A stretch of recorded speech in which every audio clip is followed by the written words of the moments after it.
भास्कर, मुजफ्फरपुर, 8 अगस्त 2023। सम्राट अशोक का संदेश संपूर्ण जगत, चराचर के प्रति परस्पर करुणा। भगवान बुद्ध के अहिंसा सत्य से प्रेरित है। ये लिच्छवी गणतंत्र की धरा उत्तर बिहार में विकास का मूल मंत्र है।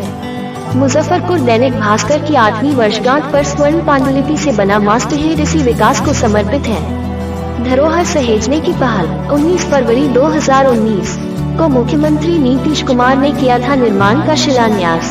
72 एकड़ में होगा बुद्ध स्मृति स्तूप और सम्यक संग्रहालय। 380 करोड़ का प्रोजेक्ट, 139 फीट ऊंचा होगा स्तूप। 2010 में हाईकोर्ट ने दिया था कलश यहां पर लाने का निर्देश।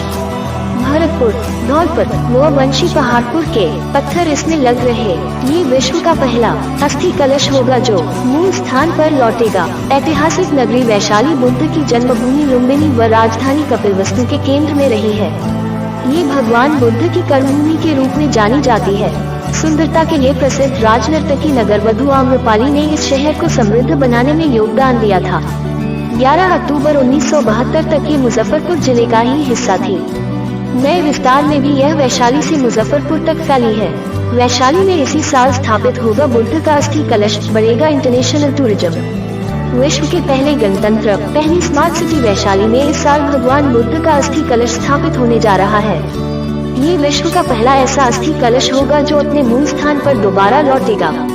प्रसिद्ध अभिषेक पुष्करणी तालाब के समीप निर्माणाधीन बुद्ध स्मृति स्तूप व बुद्ध सम्यक संग्रहालय ने आकार ले लिया है।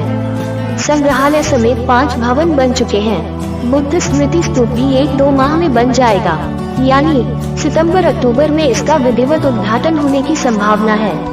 अस्थि कलश पटना संग्रहालय से लाकर यहां स्थापित करने के लिए दलाई लामा भी वैशाली आएंगे। 1958 में वैशाली की खुदाई में मिला यह अस्थि कलश अब तक पटना संग्रहालय में है। भगवान बुद्ध के अस्थि कलश की स्थापना व वैशाली को भव्य पर्यटक स्थल बनाए जाने के लिए मुजफ्फरपुर व वैशाली जिलों से 72 एकड़ जमीन का अधिग्रहण किया गया था। साथ ही करीब 380 करोड़ रुपए का बजट बना। इस पर 19 फरवरी 2019 से निर्माण शुरू हुआ। स्मृति स्तूप, बुद्ध सम्यक संग्रहालय आदि बनने और इस पर्यटन नगरी का विस्तार होने के साथ ही वैशाली एक साथ तीर्थ यात्रा व पर्यटन के लिए अद्भुत स्थल होगा। दशकों से काफी संख्या में देशी विदेशी पर्यटक वैशाली आते हैं।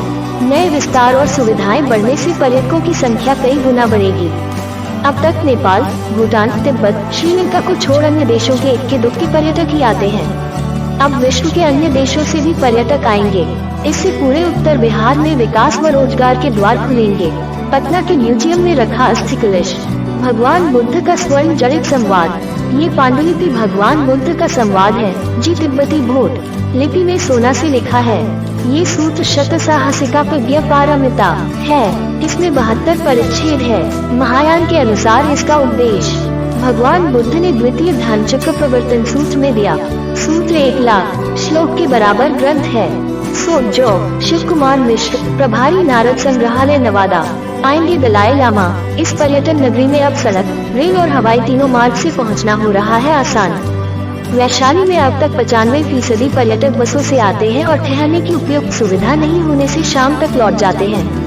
लेकिन अब रोड, रेल व हवाई मार्ग से भी यहां पहुंचना आसान होने वाला है। 4 लेन सड़क बन रही है। ट्रेनों का आवागमन शुरू हो गया है और पटना एयरपोर्ट से भी जेपी सेतु होकर यहां तक आना सुगम है। सुविधाएं बढ़ने से पर्यटक यहां आकर रुकेंगे भी। इससे होटल, रेस्तरां के अलावा अन्य व्यवसाय भी उड़ान भरेंगे। बैंकों के कारोबार व रोजगार बढ़ेंगे। गौरतलब है कि भगवान बुद्ध का अस्थि कलश दोबारा वैशाली लाने में पूर्व केंद्रीय मंत्री स्व रघुवंश प्रसाद सिंह व पारू के विधायक रहे स्व नीतीश्वर प्रसाद सिंह की महत्वपूर्ण भूमिका रही। सीएम नीतीश कुमार ने स्वयं रुचि दिखाई, जिससे अस्थि कलश यहां आना संभव हो रहा है। 1958 में वैशाली की खुदाई में मिला था यह अस्थि कलश, जो अब तक पटना संग्रहालय में है। निर्माण के लिए जाते समय बुद्ध ने लिच्छवियों को दिया था, जो कि एक भिक्षुक का अंतिम सर्वश्रेष्ठ दान होता है। मुजफ्फरपुर, रिवाघाट, छपरा पथ स्थित लक्ष्मीपुर अरार में सिद्धार्थ गौतम ने 18 माह साधना की थी। माघ पूर्णिमा के दिन को हुआ कि में गौतम बुद्ध ने अपने निर्वाण की घोषणा की थी। देरी की वजह पत्थर व कोरोना। बुद्ध स्मृति स्तूप और बुद्ध सम्यक संग्रहालय का निर्माण कार्य इतनी तेजी से चल रहा है कि यह काफी पहले पूरा हो गया होता, लेकिन पहले तो कोरोना की बाधा, फिर अयोध्या के श्री राम मंदिर और नए संसद भवन में लगे पत्थर जैसे सुंदर पत्थर की तलाश में काम धीमा हो गया था। सीएम के निर्देश पर वैशाली डीएम को राजस्थान भेजा गया। अब पत्थर आने लगा है और इसके काम में फिर से तेजी आ गई है। आज वैशाली और बुद्ध एक दूसरे के पर्याय हैं। इसके सशक्त सकारात्मक कारण भी हैं। सिद्धार्थ गौतम के योग गुरु अलार कालाम का आश्रम वैशाली के निकट लक्ष्मीपुर अरार गांव में है, जहां पर उन्होंने 18 माह तक साधना की थी। ये कुआं 2000 वर्ष पुराना है और आज भी अंदर तक स्पष्ट दिखाई देता। ये लक्ष्मीपुर अरार में है। पवित्र नगरी वैशाली में दूसरे देशों के भी कई सुंदर मंदिर बने हुए हैं। पहले भी यहाँ 14 स्तूप होते थे, जिनमें अभिषेक पुष्करणी के पास बुद्ध के पवित्र अवशेषों पर बना और कोल्हुआ स्थित आनंद स्तूप अत्यंत पवित्र थे। कहते हैं वैशाली नगरी जब महामारी से त्रस्त थी तो भगवान बुद्ध ने ही इसे मृत्यु के तांडव से बचाया था। यहाँ कोल्हुआ के प्रांगण में उन्होंने अपनी पालक माँ प्रजापति गौतमी को पहली महिला बौद्ध भिक्षुणी के रूप में संघ में प्रवेश दिया था। साथ ही माघ पूर्णिमा के दिन यहीं पर उन्होंने अपने निर्वाण की भी घोषणा की थी।